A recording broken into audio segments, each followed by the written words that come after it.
발의 모양 자체가 족저근막염을 잘 일으키는 사람들이 있습니다. 그 정상적인 발보다는 아니면 족저근막염이 잘 생긴다고 되어 있습니다. 안녕하세요, 닥터일러 최준호입니다. 이름이 족저. 족저. 그러니까 발의 아래쪽에 있는. 아래쪽 그건가요? 네. 그러니까 발바닥의 아래쪽에 있는 위치는 보통 족저근막염이면 이 발 뒤꿈치 안쪽에 여기 보이는 이 안쪽에 있는 족저근막이 붙는 부위가 있는데 거기에 염증이 생겼다가 찢어졌다가 염증이 생겼다가 이게 반복되면서 생기는 병이고, 우리가 보통 엑스레이를 보면 이제 족저근막염이 심하게 진행되면 뼈가 이렇게 자라난 모습이 보여요. 왜 그러냐면 찢어지면서 재생되고 찢어지면서 재생이 되는데 근막이 재생이 되는 게 아니고 근막 쪽에 붙은 뼈가 자라나면서 재생이 됩니다. 그래서 뼈가 이렇게 자라난 모습을 보이게 됩니다. 요즘 확실히 족저근막염이 있는 것 같아요. 그게 이제 제 생각할 때는 과다하게 하거나 너무 운동을 안 해서, 일단 사람들이 걷기에 대해서 인식이 늘면서 많이 걸어요. 과도하게 걷는 사람들이 많아서 이제 족저근막이 피로해지면서 염증이 생기고 찢어지는 경우가 생겨요.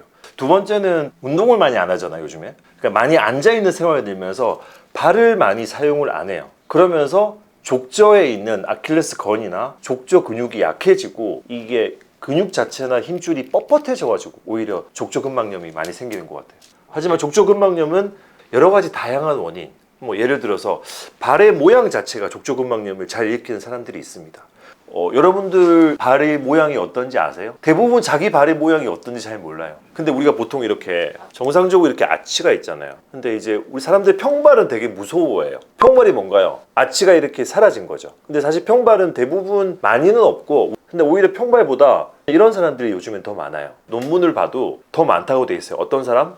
발의 아치가 높은 사람, 이거를 우리가 오목발이라고 그러거든요. 오목한 쪽의 아치가 높아서 오목발. 그리고 이거를 우리 의학적 용어로 요족이라고 합니다. 그래서 요족은 꽤 안 좋아요. 오히려 저는 평발보다 더 안 좋은 게 요족.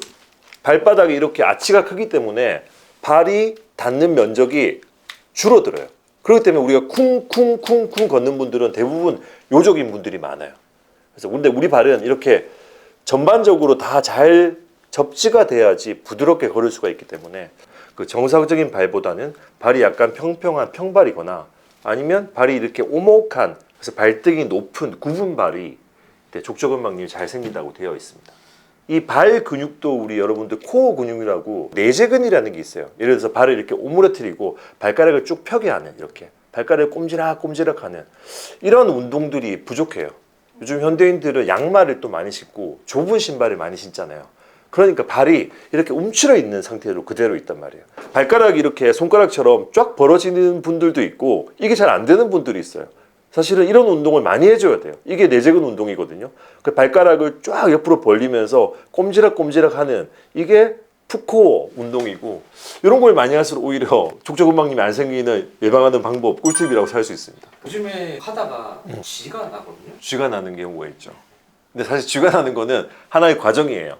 우리가 쥐가 나는 경우는 근육의 밸런스, 안 쓰던 걸 쓰면서 신경이 자극되거나 근육이 밸런스가 안 맞고 쥐가 나거든요. 그래서 우리가 뭐 운동할 때도 덜덜덜덜 떨리는 경우가 있죠. 그건 다 근육의 밸런스가 안 맞아서. 근데 그거 밸런스 안 맞다고 여러분은 안 할 거예요?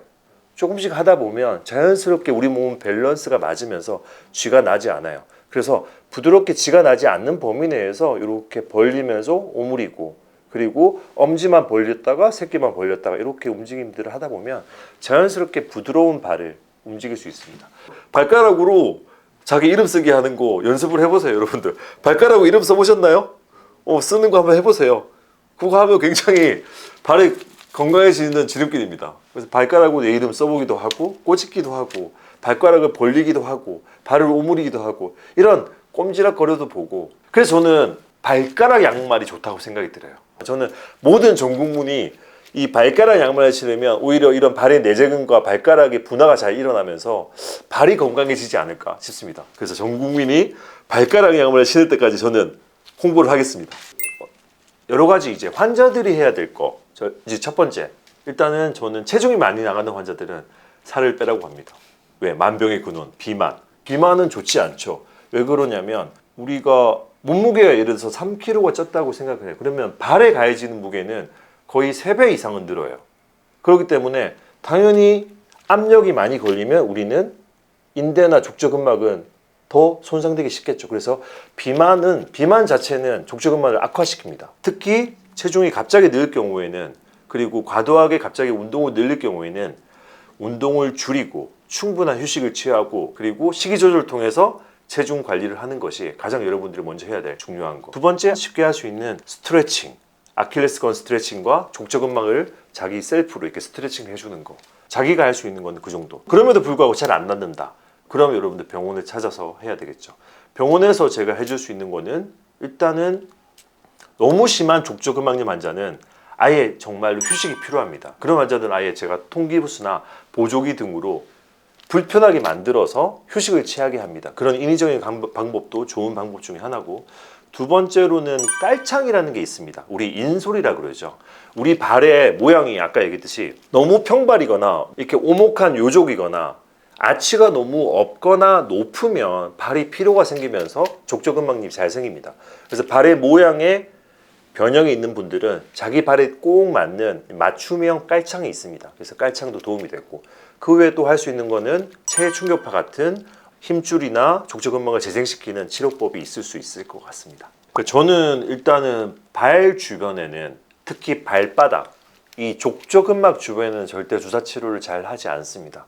왜냐하면 족저근막 자체가 굉장히 질긴 이 섬유 조직인데, 그 조직이 주사로 인해서 특히 스테로이드 같은 주사를 맞으면 통증은 즉각적으로 줄어들 수가 있겠죠. 하지만 우리 그 조직은 얼마 지나지 않아서 똑같이 아니면 더 안 좋게 퇴행성 변화가 오고 염증은 더 심하게 생기기 때문에 절대 스테로이드 같은 주사 치료는 저는 지양을 합니다. 기본적으로 저는 주사 치료를 해서 재생시키다는 원리는 족저근막에는 좋지 않다, 이런 생각을 듭니다. 그래서 기본적으로는 여러분들이 해야 될 거는, 가장 중요한 거는 스트레칭과 아까 얘기했던 발, 코어 근육 강화 운동이 제일 중요할 생각이 들고, 그걸 했음에도 불구하고 안 될 경우는 병원에 오셔가지고 가장 흔하게 할 수 있는 체충격파라는 걸 하다 보면 더 빨리 회복을 할 수 있으리라 생각이 듭니다.